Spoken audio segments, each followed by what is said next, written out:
Nyankonya Peter nate agboyoma kaide nyankonya jokodara ya bala jinemile ebebeme nuselins ebe English channel dopi na life nyankonya jokono le tbresare yika emile kanemia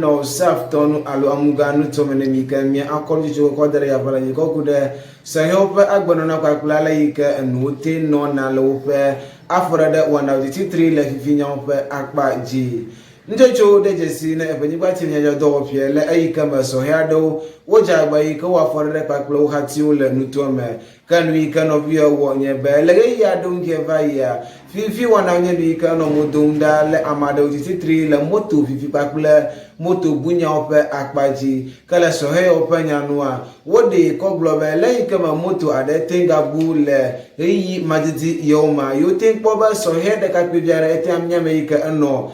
moto yeji yika uva ayina kala wana yema yewe be sohe ojagba yika yo na no viga da wika wo ele apotovi de kaya kala ele wana ma woje egbebie gome ka jecho de jesi be le kama wole egbebie mi etende no vi mamble kwakula lutefeike na wo agla na lo poda wana opakpajia wode koko enna no vi mawo ka jecho de jesi be le kama asisu america ja eten plus heyo ika wotengada wo pa agla fa alutefeike na wo no na dada lo poda wana opakpaji le dabala jonshi de feike na ebenyi kwati nya do pie wote enno le tefeike wo de nkona be bombo vi kope kala wana yema njejo de jesi be so honya meyika wo ade asi nebi anovi amawa aton yo bobo meyika pia be to ba fora de wana ma wo tenkere no vi wa me aton yika wo buna azalo ntebe wonya meyika wo pogo mala fifi wana yeme kala yika wo garete feika wo acha wo pe gara pokatan le dabla jonshi ka kula opa gologwe wa wo tenkere moto de karaka wa me enyi kenya moto fifi usong ti ka kula abudaka lopa dawana wome kele chude jesi ba no vie wo tendo ji ku veve la no vie wo ma atoyo nti ka wo acho alanu gado abe eyi akpo ehe pakula enu no mesi gado atu ha le amerika wo cho wo funya ne pa no vie wo ma atoyo kele chude jesi ba le asido dora no vie wo boa onya me ko pa agbe ala ha me le ka me watan anno agbelu watan aku la le ka bubu asanu da woji kele da ka o hira go ba no vie o te jagba yika adewa wos da wupa anseto da yika wo ho abibebe la wupa ntila gbala po wona me kokuda popola nguti kala wona yema ko bitonya me yika wutengada alaika njojo wona kata ala modum da yika ati chirele dulisa ikan elegana du commentator na eva mozonyo fa kwaji la yika masohe wote atumo yika feba no fi yika wodibe yo azo mokocho da wala nto kwakla akashi nto yika yo adress wa go hana yo fa da wana kla wi ko la mozo wana wo yina egenu toma umote la amozomo kala wana yema so he onye ni ko hu abako chosu pesi ko fa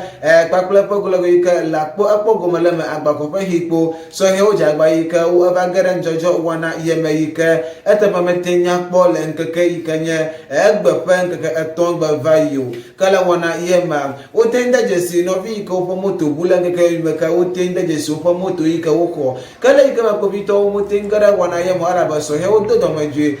yika wo buglotro ejua yewe be badagba onya meyiko bagara wana mahafi hunya ikana eji mititri la sidora no vi wa ma atoye gboa enu tinfale yi be adevo megbe kala no vi opa pajia ni jode jesi ba wa ko na popito yika wo awon go megu ba kulotle alaika so he wotindo asira wo laika mo chonya lo ntibe wo pogo mala fifi wana wo me le sapto no pakla epa golo guome ka ba ni bati ni do pi akwato yika wa koncho de sare yika na adomoda koncho lejo wana onti ka miatem akpo wo bana no mekakla laika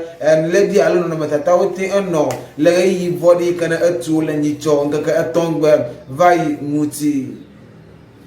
kana mi acho butana mi ka mi ano agbenya jopa kwa ditri ka mi ano Togo ika mi alangura la ika nuote alaji me Togo nutuoma jejo de jesi ba Togo to ko nye mi ko ba buo pede alo ba bu boda plus suba asesha ika ina ji ka plus ko bu buwa watanga agara secha wana yom ka Togo to ko nye mi ka atuopa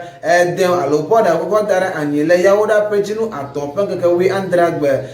vaile pa pa kli bla vieme ka 2020 abapa sonke ba ya ye wotu pe den ko dara anyi ka bi wala klaro le ka mo bude ko suba wana gade onatanga du mo la covid-19 kwa kula epe nu webla wana womuti kala Ghana du ko ma de si ba Ghana du ko onye no ka wotebu den o le jinu atom le pa ko be bla eve me ka na be mo so nya kwa gare tu ko ko bubuwa ne ni ka ten acho afoni kala ika me mi agare te fe ka mi opon kwa kula do wala de gade o le mi to ma onya me ika o de ko blo be ala ika na to go jiru hanja gba iko obude wa ana be asichanya na ten ayi jinwi le Togo kwa kula Ghana du ko si ade me ika yo akpo yo pe agba pe abolo hana yo pe do wana o le nutuo me kenya banu kwala gay morga nya chamba nya joko serale egbane ke jak pele ka mi wara ka kule mi ko chu kwata ka kule ale kana Togo bu boda ko dara ya balanchi nemi